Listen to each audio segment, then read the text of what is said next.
Сайн байна уу? Та бүхэнд би Пресмен сайтынхаа ногоон таймын 9 дахь дугаарыг хүргэж байна. Бид ногоон таймаараа тухайн 7 хоногт байгаль орчин тогтвортой хөгжил, ногоон хөгжлийн салбарт өрнөсөн онцлог үйл явдлуудыг таймлан хүргэдэг. Таймын эхэнд ногоон мэдээ хүргэе. Тулын хурдны зам төслийн үйл ажиллагааг хуульд нийцүүлэлт төр зогсоолоо гэж 4-р сарын 7-ны мягмар гарагт байгаль орчин амьсгалын өөрчлөлтийн яамнаас мэдээлсэн. Байгаль орчны хууль тогтоомжийн хэрэгжилтийг хангаж төслийг холбогдох шаардлагад нийцүүлэн хэрэгжүүлэхтэй холбогдуулан энэхүү арга хэмжээг авч өгөх салбарын сайд нь онцолсон. Тодорхойлбол тухайн төсөл хэрэгжих нутаг дэвсгэрийн байгаль орчныг хамгаалах, зүй зохистой ашиглах, нөхөн сэргээх, стратегийн үнэлгээний зөвлөмжийн хэрэгжилтийг хангах, нөлөөллийн наривчилсан үнэлгээгээр тогтоосон сөрөг нөлөөллийг бууруулах, арилгах, урьдчилан сэргийлэх, төсөл хэрэгжих орчинд бий болж болзошгүй сөрөг үр дагаврыг хянах, илрүүлэх зорилгоор тухайн жилийн байгаль орчны менежментийн төлөвлөгөөг боловсруулж батлуултал тулын хурдны зам төслийн үйл ажиллагааг төр зогсоосон байна. Мөн төсөл хэрэгжүүлэгч нь батлагдсан байгаль орчны нөлөөллийн наривчилсан үнэлгээнд тавигдсан шаардлагыг биелүүлээгүй, тухайн жилийн байгаль орчны менежментийн төлөвлөгөөг батлуулалгүйгээр үйл ажиллагаа эхлүүлсэн зэрэг асуудал илэрсэн тул төрийн хяналт шалгалтын тухай хуулийн дагуу холбогдох арга хэмжээг авахыг байгаль орчны улсын хяналтын газарт үүрэг болгожээ. Ногоон үйл явдал.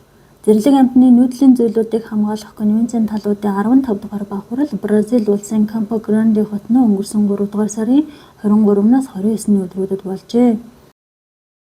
Энэ удаагийн хурлын онцлог үр дүнгийн нэг нь Монгол улсаас нэр дэвсэн судлаачид конвенцийн шинжилгээ ухааны бүтцдэг чухал албан тушаалд сонгогдсон явдал байлаа. Зэрлэг амьтдын нүүдлийн зүйлийг хамгаалах тухай конвенцийн шинжилгээ ухааны зөвлөлийн хуралдааны хорооны Азийн бүсийн төлөөллөөр байгаль зэрлэг амьтдыг хамгаалах нийгэмлэгийн ахлах судлаач доктор Бүүвэбатар, Ураа газрын хөгтөн амьтны асуудал хариуцсан зөвлөхөөр холбооны бүгд найрамдах герман улсын Сенкенбергийн байгалийн нөөцийн нийгэмлэгийн судлаач доктор Нандин Цэцэгнээр сонгогдсон байна. Энэхүү бахварал дэлхийн 100 гаруй улсын засгийн газар олон улсын байгууллага судлаачид иргэний нийгмийн төлөөлөлд оролцож нүүдлийн амьтдыг хамгаалах дэлхийн бодлого хамтын ажиллагааны цаашдын чиглэлийг тодорхойлжээ. Хурлаар нүүдлийн амьтдын хамгааллын нөхцөл байдал түн шинжилгээ хийж нийт нүүдлийн зүйлүүдийн 49% нь буурч 24% нь устдах аюулд орсныг онцлон тэмдэглэсэн байна. Харин олон улсын хамтын ажиллагааны үр дүнд зарим зүйл тухайлбал бүхэнгийн хамгааллын байдлыг сайжирсан эерэг үзүүлэлт гарсныг дурдсан байна. Бахварлын төлөөлөгчид 50 гаруй шийдвэр баталж 40 гаруй зүйл, дэд зүйл популяцийг конвенцийн хавсгалтанд шинээр бүртгэж нүүдлийн амьтдыг хууль бус арганах ашиглагтай тэмцэх санаачлагыг эхлүүлжээ. Ногоон бүтээлдээ сумын түвшинд хог хаягдлаа зохицуулах, зохистой тогтолцоог хэрхэн бий болгох вэ буюу сумын хог хаягдлын менежментийг сайжруулах жишг гарын агуулгыг онцолж байна.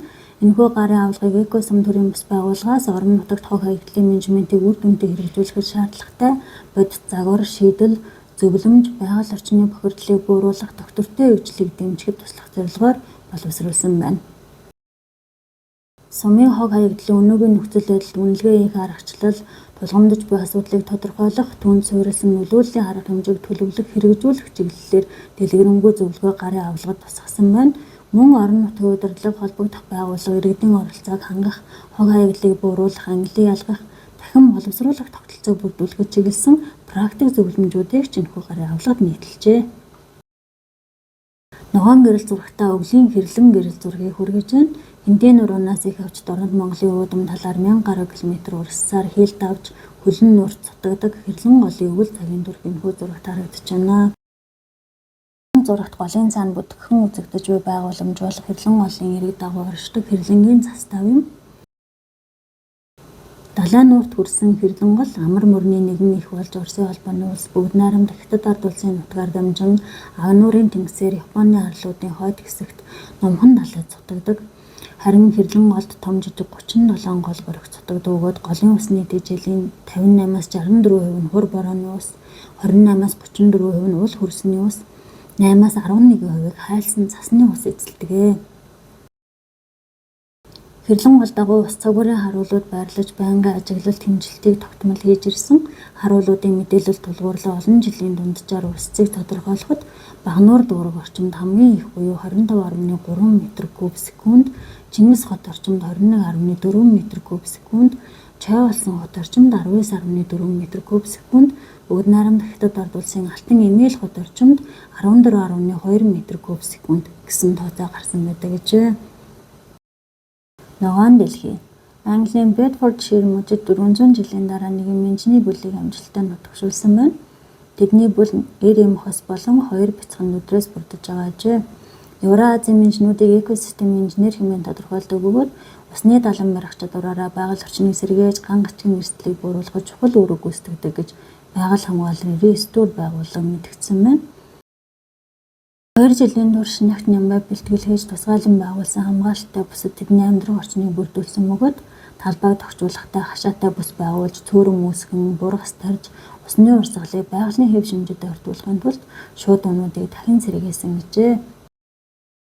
Менжнүүдийг нутагшуулсан Бигглсвейд хотын ойролцоох Саутхилл эдлэн хийзэн Чарльз менж нутагшуулах ажлыг урт бөгөөд төвөгтэй аялал хэмээн тодорхойлоод шинэ нутагтаа ирээд сэлж буй менжнүүдийг харах үнэхээр гайхамшигтай байсан. Энэ хугацаанд бидэнд даван туулж чадах хэсэгтээ эргэлзсэн мөчүүд ч байсан.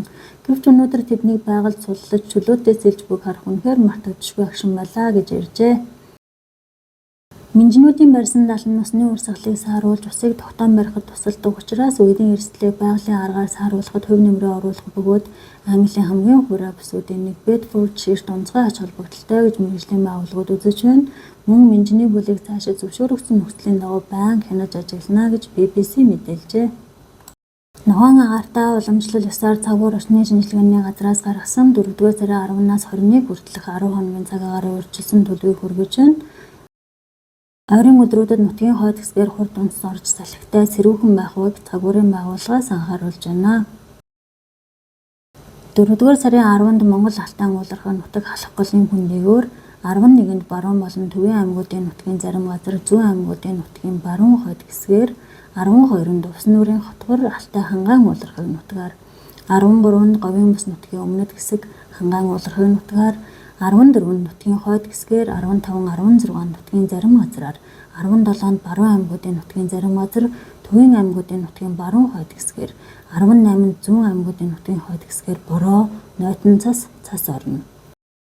Салхины хурд 11-нд нутгийн зарим газраар, 12-нд Говь тал хээрийн нутгаар, 14-нд Алтайн салбар уулсаар, 17-нд баруун аймагуудын нутгаар, 18-нд ихэнх нутгаар, 19-нд зүүн аймагуудын нутгаар секундэд 16-аас 18 м хүрч ширүүсэж шороон шуурга шуурна. Агаарын температур ихэнх нутгаар тогтвон дулаан байна гэж мэдээлжээ. Улаанбаатар хот орчимд 11-нд ялимгүй хурд үндэс орно, бусад хугацаанд хурд үндэс орохгүй. Салхины хурд ихэнх хугацаанд секундэд 5-аас 10 м, 11-нд баруун өмнөөс хойш эргэж секундэд 12-аас 14 м хүрч ширүүснэ.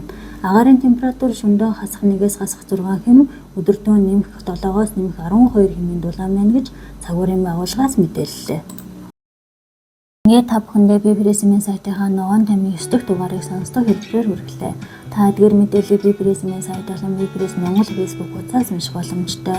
Мөн байгаль орчин доктортой хөгжлийн талаарх мэдээ, тайм, өгүүлэл, ярилцлага, сурвалжлага зэргийг тогтмол сонсохыг хүсвэл манай сувгийг дагаж шинэ дугааруудыг хүлээн авч байгаарай. Дараа 7 хоногт ногоон тамиараа дахин уулзъя. Баярлалаа.